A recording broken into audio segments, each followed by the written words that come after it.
Assalamualaikum warahmatullahi wabarakatuh. Kembali lagi di channel Berita Mistis.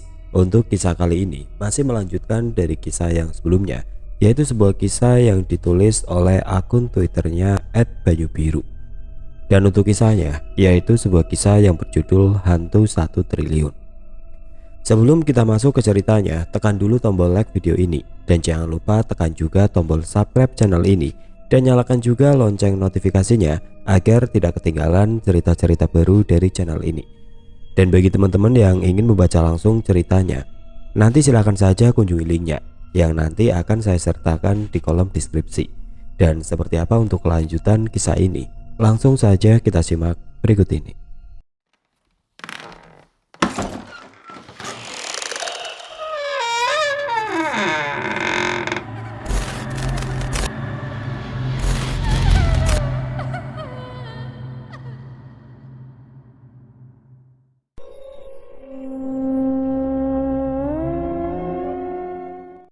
Joko pun pergi ke rumah mertuanya saat itu untuk mengambil apa yang aku sarankan. Selang beberapa jam, Joko sudah kembali dengan istrinya kali ini. Saat itu aku langsung mengundang anak-anak yatim sejumlah 40 orang ke rumah mertuaku. Di situ, bungkusan tanah dan dedaunan aku taruh di tengah dan jajanan seadanya serta amplop sejumlah anak yang kuundang. Waktu itu kami bacakan beberapa potongan ayat-ayat suci dan kami semua berdoa bersama. Doa dengan anak-anak yatim piatu yang khusyuk memohon yang terbaik untuk mertua Joko sore itu. Setelah acaraku tutup, kubagikan semua bawaan Joko kepada para anak yatim, kecuali kepada keluargaku. Setelah semua anak-anak yatim pulang, tinggallah kami bertiga dengan Joko dan istrinya. "Mas, apa ini cara yang benar?" kata Joko ragu. "Benar gimana maksudnya, Jok? Apa kita nggak musyrik, Mas, memakai benda seperti ini?" Jelas Joko sedikit ragu. Joko, kamu memang orang taat pada syariatmu. Tapi kita tadi kan hanya berdoa meminta kepada Yang Esa. Tanah dan dedaunan ini hanya sebagai media saja." "Beneran, Mas?" jawab keraguan Joko. Kalau lu nggak percaya juga nggak apa-apa, Jok. Aku nggak memaksa. Lah, saat kamu mempres istrimu waktu sakit, kamu percaya yang menyembuhkan itu handuk basahmu? Kan tidak, Jok. Jawabannya memakai media. Kita meminta dan memohon hanya kepada Sang Pencipta, bukan kepada benda. Iya ya, Mas. Yang penting kita berdoa dan yakin saja kepada Yang Maha Esa. Kita pasrah dan ikhlas saja. Masalah hasil biar Sang Pencipta yang menentukan, Jok. Sekarang gini, Mas, kalau Mas Joko percaya, taruh itu semua yang di bungkusan kantong plastik yang habis kita doakan. Tolong ditaruh di bawah tempat tidur ibu Mas Joko. Taruh bungkusan itu tepat di bawah kepala mertua Mas Joko. Ini cara dari kakekku dulu. Kalau Mas percaya. Kalau tidak percaya sama Sang Pencipta juga tidak apa-apa. Karena gini, Mas, musuh dari mertua Mas Joko adalah ilmu hitam pengikat sukma yang korbannya biasanya mendapat julukan menjadi kembang bayang. Kalau sudah berada dalam situasi gini, Mas, 99% adalah kematian. Aku sudah berusaha mencari sukma ibu mertua Mas Joko tadi malam, tapi hasilnya nihil karena sudah terlalu lama. Iya, Mas, saya coba saja dulu. Apa salahnya juga? Toh hanya dedaunan saja kok. Kita juga berdoa dan meminta juga kepada Yang Esa kan, Mas, bukan ke benda ini, jawab Joko dengan keyakinan yang mulai bertambah. Setelah itu Joko pergi ke rumah sakit dan menaruh bungkusan kantong plastik itu di bawah ranjang tepat di bawah kepala ibu mertuanya. Malam pun tiba kala itu. Aku pun kembali melanjutkan istirahatku di rumah mertua. Aku ingin benar-benar memulihkan kondisiku karena mau ke rumah Mbah Salman atas perintah dari guruku. Hari itu kawan-kawanku memang tidak mendatangiku karena sudah kujanjikan besok untuk berpergian denganku. Malam itu malam kedua aku berada di rumah mertua. Menjadi malam agak tenang akan gangguan dari setan-setan rumah sakit kemarin. Tapi sekitar jam 2 malam, tak, suara rantai terputus dan jeritan seorang wanita yang memekakan telinga malam itu. Aku langsung bangun dari tidurku mencari sumbernya. Malam itu aku berjalan mondar-mandir dari dalam rumah mertua sampai keluar, tapi tidak ada apa-apa. Mungkin hanya halusinasiku saja, pikirku malam itu. Akhirnya aku memutuskan untuk tidur kembali bersama istriku. Keesokan harinya setelah mengantarkan anakku sekolah, saat menyalakan HP-ku ada pesan masuk dari Joko sekitar jam 7.15 pagi. Pesan ini kelihatannya dari tadi malam. Assalamualaikum warahmatullahi wabarakatuh. Telah meninggal dunia. Jenazah akan dimakamkan nanti siang jam 12. Sebelumnya sahabat dan kerabat bisa mensolati di kediaman almarhum. Mohon maaf apabila almarhum mempunyai salah selama ini. Semoga amal ibadahnya diterima di sisinya. Mungkin inilah manfaat ilmu dari orang dahulu, atau doa yang tulus dan ikhlas dari anak-anak yatim kemarin didengar oleh Sang Pencipta. Aku sendiri juga tidak mengerti. Dalam hati aku berdoa semoga amal ibadahnya diterima di sisinya. Setelah itu aku memberi kabar pada istriku dan mertuaku yang sedang di dapur. Bu, Bapak mau takziah dulu ya? Sendirian saja Pak, Ibu boleh ikut? Sama Tono dan Imron Bu. Bapak nunggu Tono dulu Bu, sekalian nanti jemput Imron, sekalian mau ke rumah Mbak Salman. Oh gitu rencananya. Ya sudah Pak, jawab pasrah istriku. Pagi itu sesuai janji Tono, dia datang ke rumahku. Kebetulan hari itu aku sekalian takziah dan langsung bisa ke rumah Mbak Salman. Aku berangkat dari rumah mertuaku berdua dengan Tono dan menghampiri Imron di rumahnya. Kami bertiga berangkat dengan mobil andalan Tono. Mobil Tono yang dari jalan besar sampai masuk ke rumah mertua Joko tampak penuh sesak di kanan kiri jalan. Ditambah arus motor dua arah, sehingga kami harus berjalan dengan pelan dan memarkirkan mobil itu jauh dari rumah mertua Joko. Aku, Imron dan Tono memasuki areal rumah duka. Di sana sudah banyak orang yang berkumpul. Orang-orang ini kebanyakan dari kerabat, tetangga, dan sahabat almarhum. Mereka semua ingin memberikan penghormatan terakhir siang itu. Senyum tipisku aku lemparkan ke Joko sebagai jawaban atas sambutan Joko. Aku dan kawan-kawan berjalan melewati halaman yang luas. Halaman rumah tua milik mertua Joko. Mas, sapa Joko dari teras rumah mertuanya dan menghampiri kami. Jok, yang tabah ya. Sapaku yang langsung menjabat tangannya dan memeluk tubuhnya, diikuti kedua sahabatku dari belakangku. Iya mas, terima kasih atas saran dan doanya. Iya Jok, sama-sama. Mungkin ini hanya kebetulan saja. Kami bertiga langsung menyalami semua keluarga Joko satu persatu dan menunaikan ibadah terakhir untuk mertuanya. Suasana duka tidak terlalu mendalam bagi keluarga itu, karena sejatinya mereka sudah siap menerima kenyataan pahit, karena sudah lama juga mereka menahan sedih. Setelah prosesi acara selesai, aku dan kawan-kawanku langsung menuju rumah Mbak Salman. Setelah aku dari takziah di belakang rumah mertua Joko, kami bertiga menuju ke rumah Mbak Salman. Waktu aku tempuh saat itu sekitar kurang lebih 6 jam dari rumah Joko. Sampai akhirnya kami sampai di rumah Mbak Salman. Kami memacu kendaraan Tono dengan kecepatan sedang.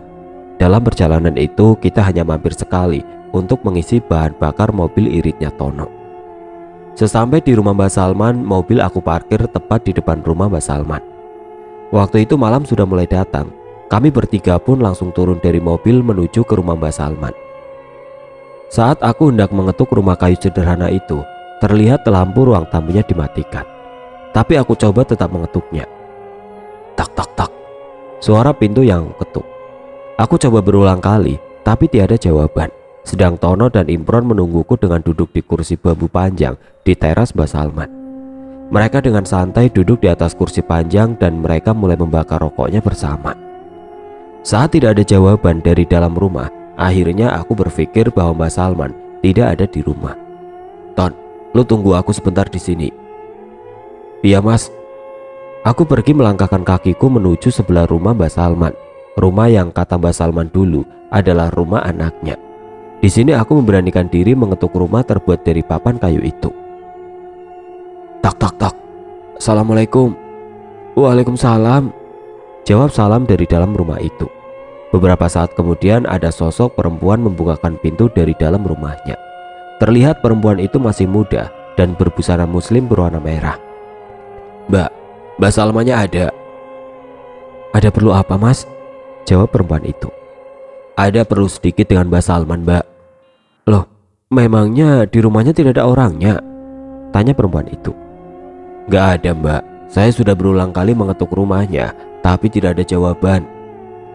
Oh, paling masih di rumahnya Mbak Rani, keponakannya itu Mas. Ayo aku antar ke rumahnya saja. Malam itu aku dan perempuan muda itu menuju ke rumah keponakan Mbak Salman yang bernama Rani.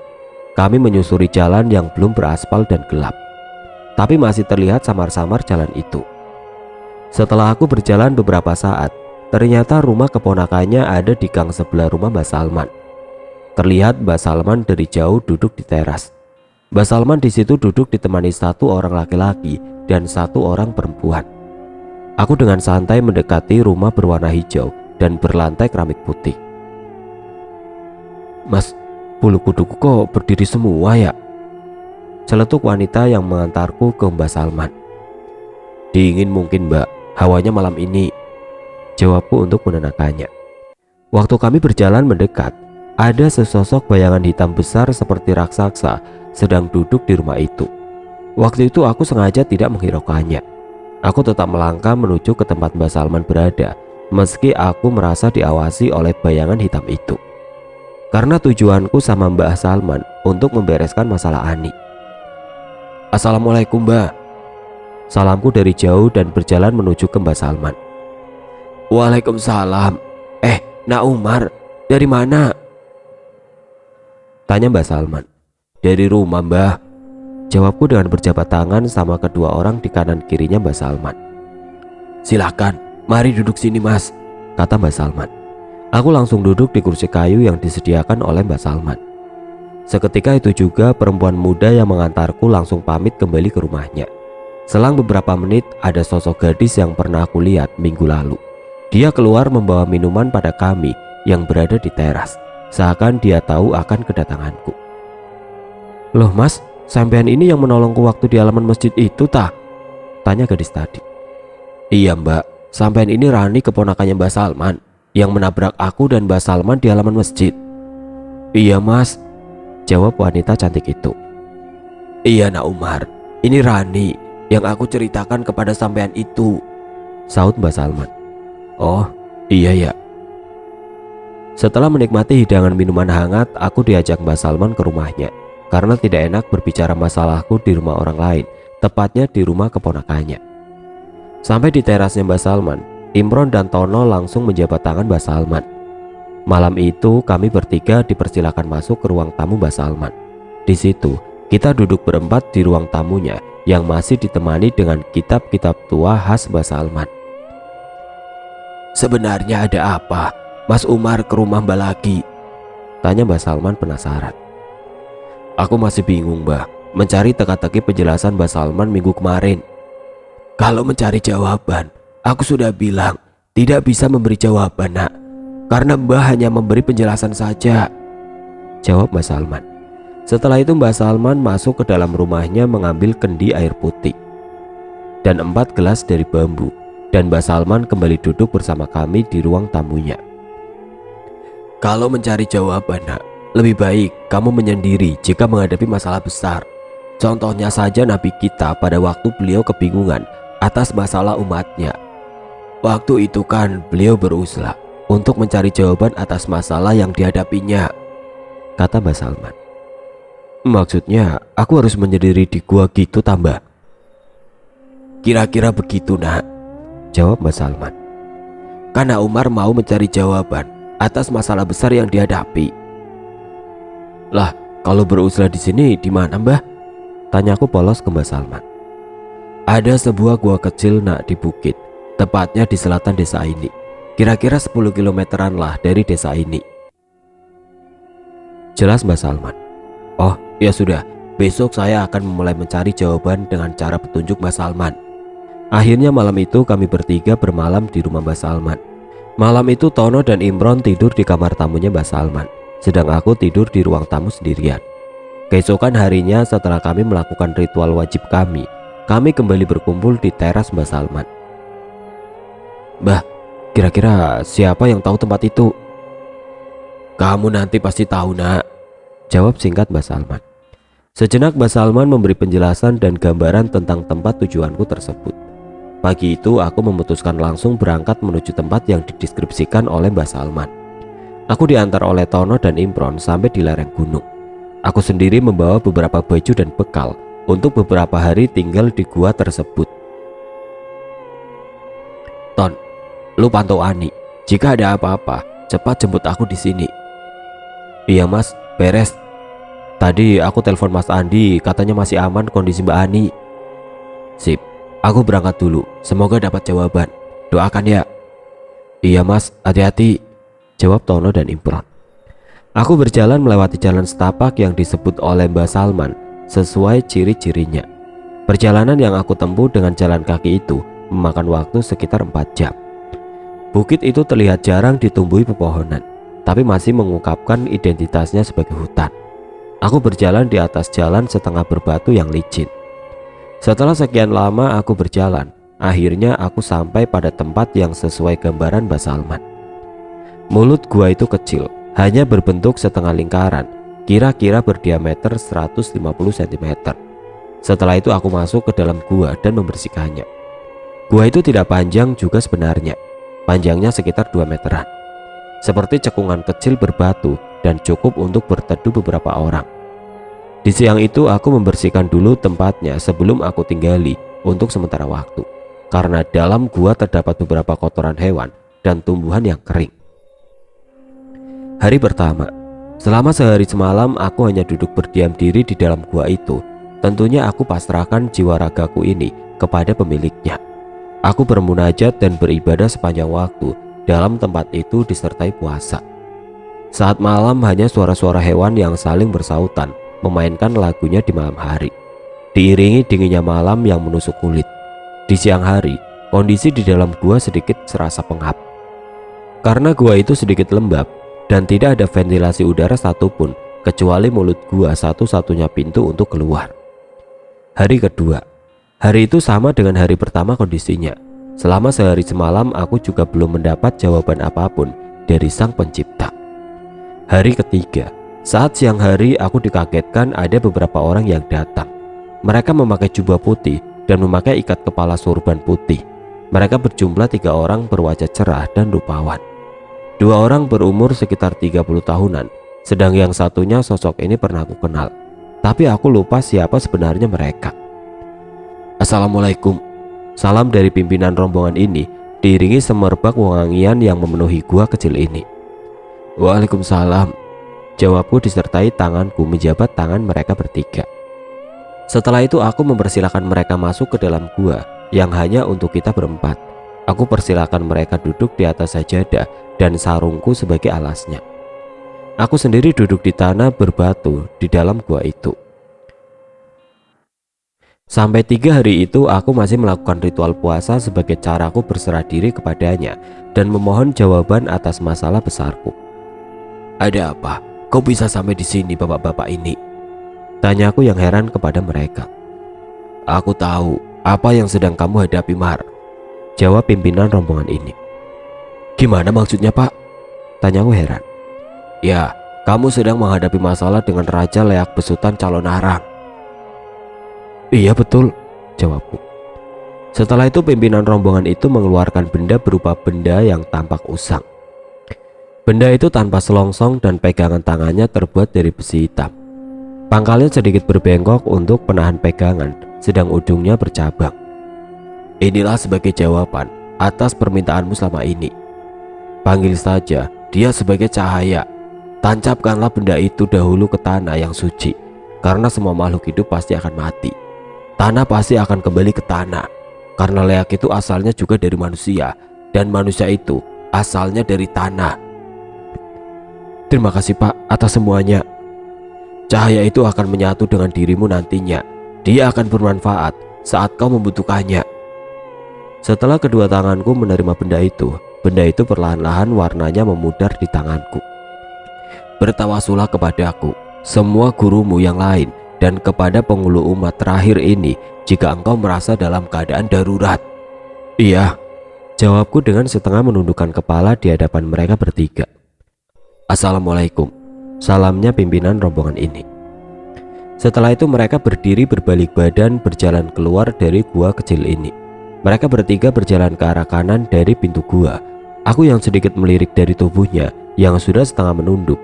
Kakiku berjalan mengikuti mereka untuk mengantar sampai di depan gua.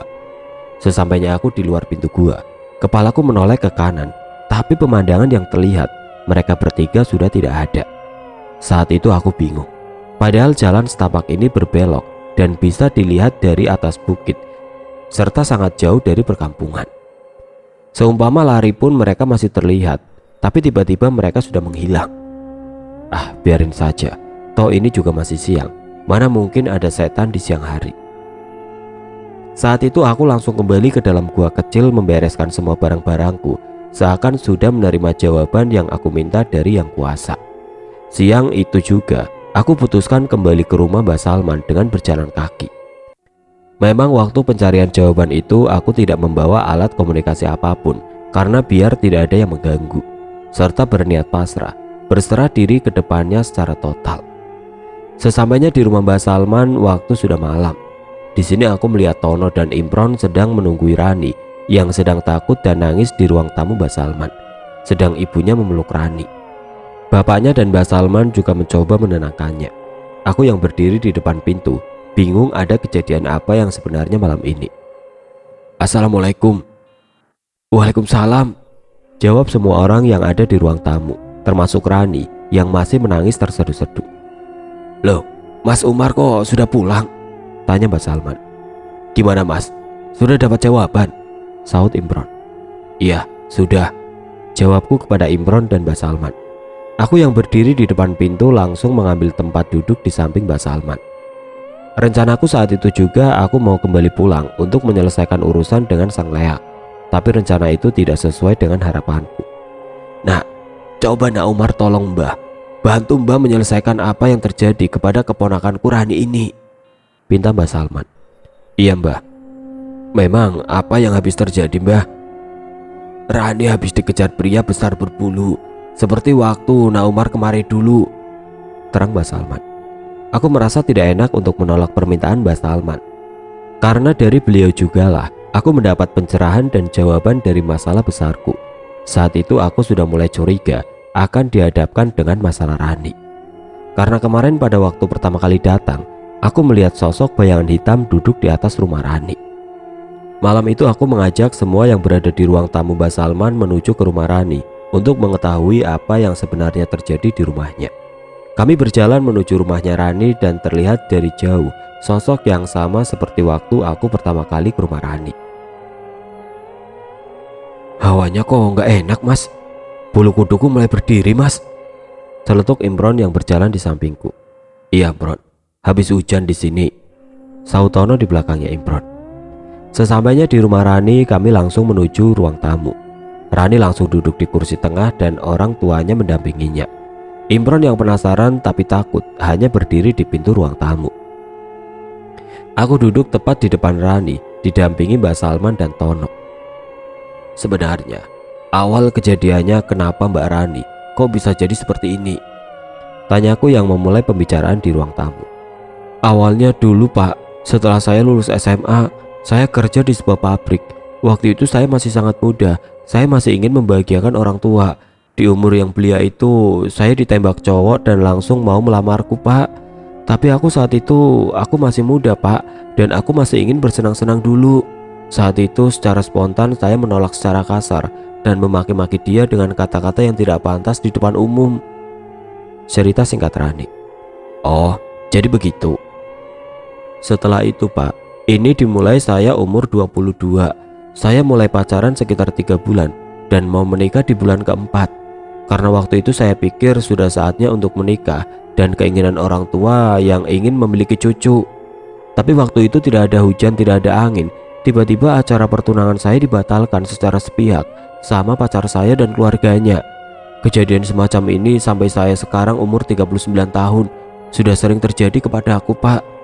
Aku sendiri sudah tidak bisa menghitung lagi berapa kali orang yang mau menikahi aku selalu gagal dan gagal, cerita Rani.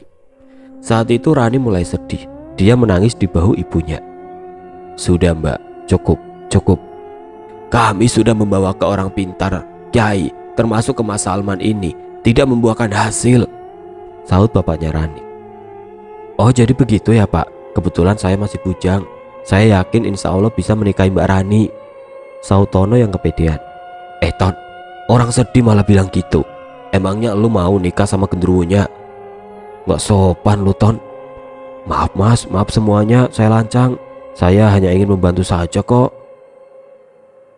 Rani yang masih menangis di bahu ibunya tidak menghiraukan perkataan Tono, dan mereka yang berada di ruang tamu Rani hanya diam seakan tidak mempedulikan ucapan Tono barusan. Udah Ton, ayo kita bantu saja mereka. Coba semua duduk diam dulu. Setelah itu aku melihat dengan mata batinku bahwa Rani ini selalu diikuti oleh sosok makhluk besar tinggi dan berbulu hitam. Makhluk ini adalah makhluk kiriman yang mengikat Rani sehingga akan mengganggunya jika dia akan menikah. Setelah itu Rani aku suruh duduk tegap di depanku. Aku mencoba untuk memperlihatkan sosok makhluk itu kepada mereka semua. Aku yang duduk diam sambil berdoa, dari jauh aku tekan tepat di ulu hatinya.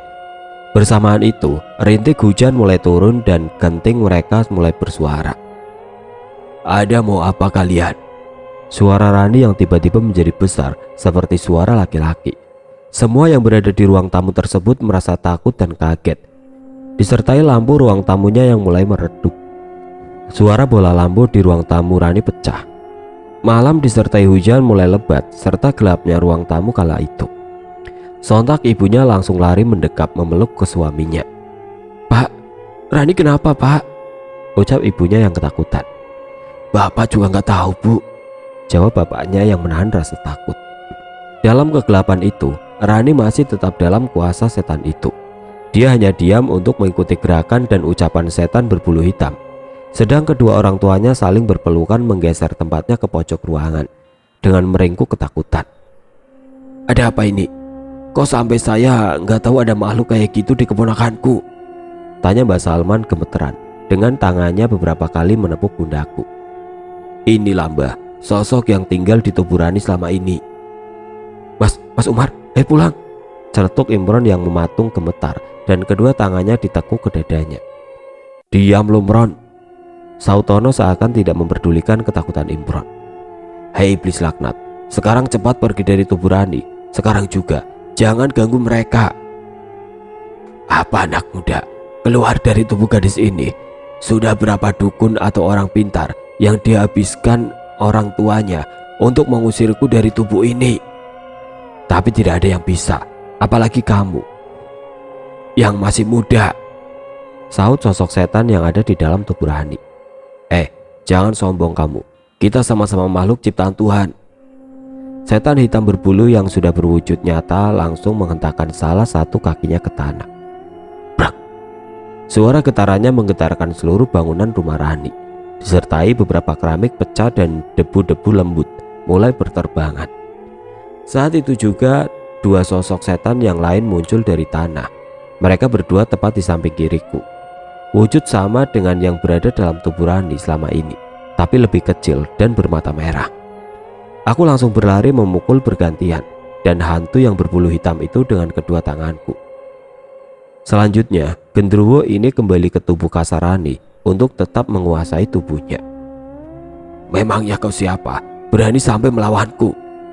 Jawabnya tenang dengan memperhatikan aku melawan kedua anak buahnya. Aku orang miskin dari kampung. Emangnya kenapa? Sialan, tanganmu panas sekali, jawab setan yang merasa panas karena hantaman tanganku. Aku berhenti untuk diam dan berdoa sejenak. Setelah itu aku juga langsung berlari ke arah kedua anak buah setan berbulu hitam untuk membakarnya. Dengan tanganku aku sobek dadanya dan kuambil isinya bergantian. Satu lagi aku cekik sampai hantu berbulu hitam kecil sampai terbakar habis. Saat itu hanya emosi dalam diriku karena setan-setan ini sudah lama menyusahkan orang lain. Genderuwo ini tidak dapat berkata apa-apa lagi melihat kedua anak buahnya terbakar olehku. Di saat yang sama, berjalan cepat ke arahnya, tanganku langsung kembali mencekik lehernya. Genderuwo yang selama ini bersarang di tubuh Rani. Aku berdiri tepat di depannya. Dia hanya bisa melihat ketakutan atas tindakanku tadi kepada dua anak buahnya. Ampun, sekarang juga aku akan keluar dari sini, tapi jangan bakar aku. Baik, sekarang secepatnya keluar dari tubuh gadis itu. Setelah itu dia mulai perlahan keluar dari tubuh Rani, gadis yang cantik tapi sampai sekarang masih belum bisa menikah. Sebenarnya kau disuruh siapa dan apa yang dijanjikan yang menyuruhmu? Tanyaku ke sosok itu. Aku disuruh oleh laki-laki yang pernah merasa disakiti gadis ini, dan laki-laki itu siap memberikan makan apa saja kepada aku, asalkan aku bisa menggagalkan gadis ini menikah seumur hidupnya, jawab sosok setan berbulu hitam itu. Sekarang pergilah dari sini selamanya, atau kembali ke tuanmu. Kembalilah kepada pemberi tumbal untukmu. Jika kau ganggu mereka lagi, aku akan membunuhmu saat itu juga. Hantu itu terlihat pergi dan lari yang sangat cepat, disertai kabut hitam yang samar-samar terlihat dari kegelapan ruang tamu Rani. Waktu itu aku langsung kembali duduk di depan Rani. Semua masih dalam keadaan mematung, hening dan sepi. Mas, gimana mas? Sudah mas? Tanya Tono penasaran. Sudah beres Ton, jawabku sambil menoleh ke wajah Tono. Ibu dan bapak Rani masih diam ketakutan dan menatap heran di pojok ruang tamu. Sedang Tono langsung membangunkan Rani dari tatapan kosong. Seumur-umur Nak Umar, baru kali ini sangat terlihat nyata bahwa memang makhluk sejenis genderuwo ada. Aku yang belajar berpuluh-puluh tahun belum pernah mengalami hal semacam ini, ucap Mbah Salman. Masa Mbah? Jawabku heran. Iya Nak Umar, aku benar-benar tidak tahu hal semacam ini dalam hidupku, katanya dengan tatapan herannya kepadaku di ruang tamu yang gelap. Saat malam itu keadaan sudah kembali normal. Rani dan orang tuanya pun yang awalnya kaget dan takut sudah kembali tenang. Mereka mulai mengganti lampu dan menyuruh anaknya berbaring di ruang tengah. Aku bersama Mbah Salman dan kedua kawanku kembali pulang ke rumah Mbah Salman. Malam itu aku ingin cepat beristirahat di rumah Mbah Salman karena sudah merasa sangat capek dan lelah hari itu. Saat adzan subuh berkumandang, aku masih di rumah Mbah Salman. Kami semua berangkat ke masjid bersama. Setelah menjalani ritual wajib kami kembali ke rumah Mbah Salman, tapi masih gelap pagi itu. Kami semua berkumpul di teras rumah Mbah Salman, kecuali Mbah Salman yang masuk ke dapur untuk membuatkan minuman buat kami. Mas, comblangin aku dong sama Rani, pinta Tono memecah keheningan pagi itu. Minta sendiri saja Ton ke Mbah Salman atau ke orang tuanya, kan lu udah dewasa, ngapain nyuruh aku? Ya gak gitu mas, kan yang deket sama keluarganya Rani kan sampean. Ribet amat sih lu Ton, udah besar masa masih gak berani. Memang Tono jomblo sejati hingga umur 30. Otaknya rada mesum, tapi takut sama cewek. Biasa, karena dulu waktu sekolah tidak pernah satu kelas sama yang namanya perempuan. Tapi Tono sebenarnya orangnya baik dan taat pada agamanya. Dia beraninya hanya di mulut saja. Kalau jalan sama cewek nggak bakal berani juga. Selang beberapa menit tibalah Mbah Salman dengan membawa minuman hangat. Mbah Salman berjalan masuk ke dalam rumahnya untuk menaruh perlengkapan ibadahnya di dalam. Mas, sekarang jamaahnya di masjid Mbah Salman banyak, terang Imron. Mas Amron? Tanyaku. Iya mas, tidak seperti waktu kita pertama kali kemari. Jumatan saja kurang dari 10 orang. Mulai kemarin lusa, aku dan Mas Tono di sini sudah mencapai 5 saf. Ya sekitar 51 orang lah mas, jawab Imron. Iya Nak Umar, betul kata Mas Imron. Sejak meninggalnya kakak Mbah, masjidnya mulai ramai, terang Mbah Salman. Loh, emang kapan meninggalnya Mbah? Tanyaku ke Mbah Salman. Sehari setelah Mbah minta maaf ke kakak dan menyiram sekeliling masjid dengan bekas air wudhunya kakakku. Sebetulnya itu tujuannya apa mas, yang sampean suruh itu? Tanya Mbah Salman. Oh itu Mbah, sebenarnya bekas air wudhu dari kakaknya Mbah itu adalah air yang didoakan kakak Mbah Salman. Dengan sendirinya benturan energi jahat yang ditanamnya termakan oleh doanya sendiri. Semua akan kembali kepada yang membuat. Energi jahat sebesar itu akan kembali mengenai orang yang menanamnya. Karena Mbah Salman sudah bisa ikhlas, pasrah dan menyayangi orang yang memusuhi Mbah Salman. Aku sendiri juga tidak tahu Mbah bakal terjadi seperti ini. Jam 6 pagi setelah kami berbincang-bincang di teras Mbah Salman, aku berjalan-jalan bersama kedua kawanku ini. Ya biasalah, kami ngecengin Rani karena requestannya Tono. Kelihatannya saat itu Tono berminat sama Rani. Tono pun sudah lebih dari cukup umur untuk waktunya berumah tangga. Di sini aku berniat untuk membantunya untuk menyempurnakan imannya. Saat kami berjalan tepat di depan rumahnya, kami bertemu ibunya Rani sedang menyapu di depan rumah. "Bu, gimana kabarnya? Sudah sehat Mbak Rani?" "Sudah Mas, pagi-pagi dari mana saja ini?" tanya ibunya Rani mengikuti. "Dari jalan-jalan Bu." "Ini Bu, Tono nyariin Mbak Rani dari kemarin. Katanya langsung ijaban saja sama Mbak Rani, gak usah lamar-lamaran," terang Imron. "Imron, jangan asal ngomong lu kalau bicara," bentak Tono, malu-malu dan mengharapkan. "Iya Bu, ini Tono kelihatannya ingin serius sama anak ibu." "Iya nggak apa-apa, kalau mau suruh keluarganya kemari ke rumah ibu. Thomas Tono juga orangnya baik," jawab ibunya Rani. "Oh, ya udah Bu, kalau begitu nanti biar saya secepatnya yang nganterin Tono kemari sama bapaknya." Setelah itu kami kembali ke rumah Mbak Salman. Aku lihat Mbak Salman sudah menyiapkan makanan untuk kami bertiga di ruang tamunya. "Mbah, maaf selama ini aku ngerepotin Mbah di sini," kataku dengan sungkan. "Gak apa-apa Nak Umar, saya juga sangat berterima kasih. Masalah Mbah bisa selesai satu persatu," jawab Mbak Salman. "Kalau Mbak Salman ada waktu, silakan main ke gubuk kecilku Mbah," pintaku dengan menjelaskan jalannya secara detail menuju rumahku di kota seberang. "Iya Nak Umar," jawab Mbak Salman. Suara ponsel Tono berbunyi. Aku lihat Tono sedang mengangkat teleponnya, sedang kami bertiga masih menikmati sarapan di siang hari dari Mbak Salman. Mas, ini telepon katanya dari Mas Andi," kata Tono sambil berjalan memberikan ponselnya kepadaku. "Oh ya, mana?" "Halo, ini Mas Umar." "Iya Mas, ada apa?" "Mas, Mbak Ani ini udah aku ikat di kamar tidurnya. Kami semua sudah kewalahan sejak tadi pagi. Mas Umar kemana saja sama Mas Tono? Kok baru bisa dihubungi?"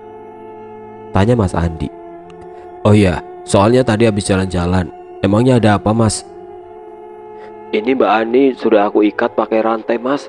Tadi aku ikat dengan rapia, terus terakhir pakai tampar. Tapi tali-tali itu putus semua Mas, karena kekuatannya Mbak Ani. Soalnya ini tadi leaknya dari kemarin ngamuk Mas. Suara Mbak Ani jadi besar dan hanya bilang malam ini malam terakhir Mbak Ani hidup." "Maksudnya gimana Mas?" tanyaku dengan menghentikan sarapanku. "Malam ini Mbak Ani akan dijadikan acara persembahan utamanya," jelas Mas Andi. "Ah, tolong Mas!" teriak pria dan wanita dari dalam telepon Andi. "Sudah Mas, cepat ke sini," jawab Andi dengan cepat dan menutup teleponnya. "Ya udah Mas, aku langsung ke rumah sampean sekarang," jawabku. Waktu itu aku langsung membereskan perlengkapanku dan meminta izin ke Mbak Salman untuk pamit. "Mbah, saya mau pamit langsung Mbah, mau ke rumah Ani. Katanya malam ini mau dibunuh dan dijadikan tumbal," kataku ke Mbak Salman. Sejenak Mbak Salman diam sambil menundukkan kepalanya serta jari-jarinya menghitung sesuatu yang tidak aku mengerti. "Benar Nak, malam ini adalah malam bulan purnama sempurna. Upacara mereka biasanya dilakukan di malam seperti ini," jawabnya. "Sekarang kamu cepat balik ke rumah temanmu Nak, dan hati-hati," suruh Mbak Salman. Ton, Pron, ayo cepat kemasi barangmu. Kita ke rumah Ani sekarang," kataku dengan tergopoh-gopoh. "Lah, ada apa Mas?" tanya Tono. "Udah, nanti dijelaskan di jalan," saut Imron. Kami bertiga langsung meluncur ke rumah Ani. Di waktu perjalanan aku ceritakan kondisi Ani dan Andi kepada Tono dan Imron. Karena hari itu aku merasa sangat genting sekali. Aku suruh waktu itu Tono memacu mobilnya dengan kecepatan penuh agar bisa menyelamatkan hidup Ani. Saat kami memasuki komplek perumahan mewah, aku memandangi rumah-rumah bergaya Eropa dan modern di kanan kiri jalan. Rumah yang tidak mungkin aku miliki saat itu, hanya angan dan lamunan sebagai manusia normal, ingin hidup kaya dan sejahtera. "Mana rumahnya Ani Ton?" tanyaku. "Itu Mas, di sebelahnya pertigaan, rumah berwarna krim," jelas Tono sambil menunjuk ke rumah yang bergaya Eropa. Setelah sampai di pertigaan rumah Ani, mobil secara tiba-tiba dihentikan Tono. Kami melihat kabut hitam muncul sekitar 1 meter dari permukaan tanah. Tono memarkirkan mobilnya di depan rumah tetangga Ani yang agak jauh, berjarak sekitar 50 meter dari rumah Ani. Karena melihat kabut hitam itu, yang mulai mengelilingi rumah Ani dan area perumahan. "Ton, berhenti di sini saja. Sekalian parkir di sini." "Iya, Mas." Lampu dari pintu masuk sampai seluruh perumahan itu padam secara berurutan. Suara ledakan keras di rumah Ani dan terlihat cahaya merah terpancar dari atap rumahnya. "Mas, itu kabut hitamnya dan prajurit-prajurit yang pernah kulihat di depan rumah Mas Umar dulu," saut Imron yang masih di kursi tengah mobil disertai tangannya menunjuk ke kabut hitam itu. "Tenang, Bron, santai saja," kataku menenangkan Imron. "Kalau gini terus aku gak mau kayak di rumah sakit kemarin, Mas. Mending aku lari. Aku paling takut sama suasana yang begini. Lagian anakku juga masih kecil-kecil, Mas. Aku juga masih ingin hidup, Mas," jawab Imron. Alam, Bron, jadi laki-laki kok cemen," saut Tono. "Biarin." "Ya sudah, lu sembunyi di mobilku saja. Tapi awas, jangan kencing di dalam mobil," perintah Tono cepat.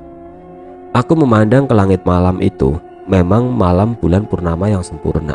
Saat bulan itu memancarkan seluruh cahayanya ke bumi, suasana perumahan Ani tetap terlihat meski remang-remang tertutup kabut. Setelah itu aku turun dari mobil sejuta umatnya Tono. Mataku mengamati dari samping mobilnya Tono. Pemandangan kabut hitam meliuk-liuk pekat itu semakin menyebar merambat perlahan di area perumahan Ani. Dan bau amis darah mengikuti kabut berjalan. Prajurit-prajurit dari zaman dahulu mulai bermunculan, perlahan merambat mengikuti kabutnya ke seluruh area perumahan.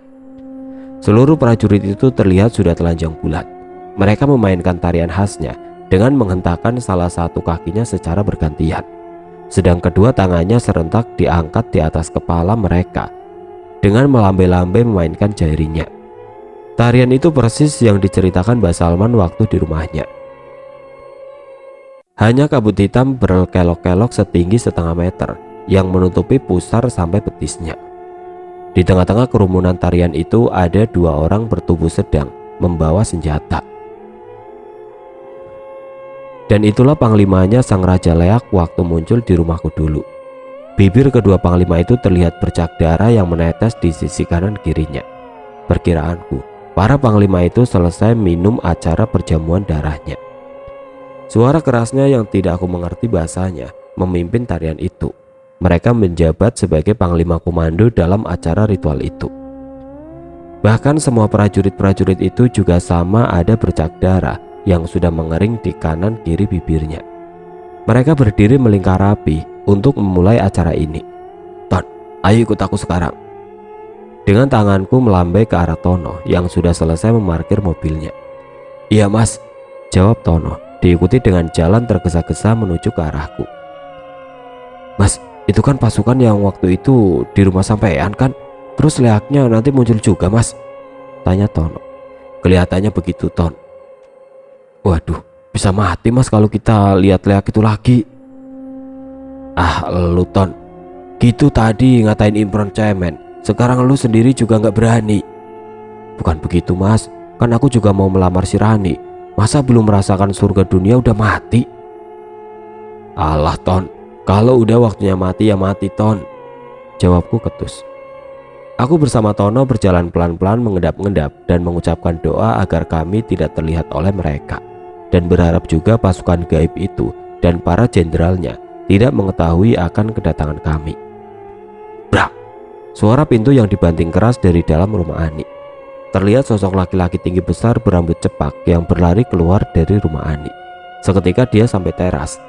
Pria itu langsung ditangkap oleh prajurit yang mulai mewujudkan bentuknya ke dalam dunia nyata. "Tolong, tolong, tolong!" teriak pria berambut cepak itu yang ketakutan dan kaget atas perlakuan prajurit yang tidak diundang itu. Tangannya meronta-ronta ingin lepas dari pegangan kuat para dua prajurit Leak. Sedang kakinya bergerak bebas mencari panjatan sekenanya untuk melepaskan dari tarikan kedua prajurit tidak diundang. Terlihat beberapa mayat manusia terpotong-potong yang sudah ditumpuk di tengah lingkaran mereka. Mayat-mayat segar dan masih mengeluarkan darah segar itu belum dimakamkan para prajurit sang Raja Leak. Perkiraan kami, pria berambut cepak itu akan dijadikan mayat terakhir di acara ritual perjamuan itu.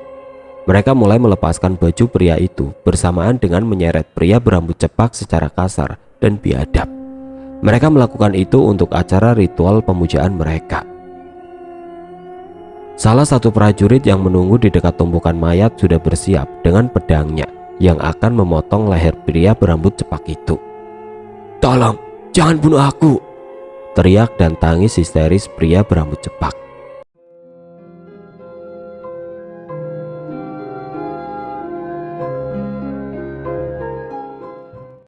Oke teman-teman, sampai di sini dulu ceritanya. Nantikan kelanjutan kisah ini di video berikutnya. Agar tidak ketinggalan, klik tombol subscribe channel ini dan nyalakan lonceng notifikasinya. Wassalamualaikum warahmatullahi wabarakatuh.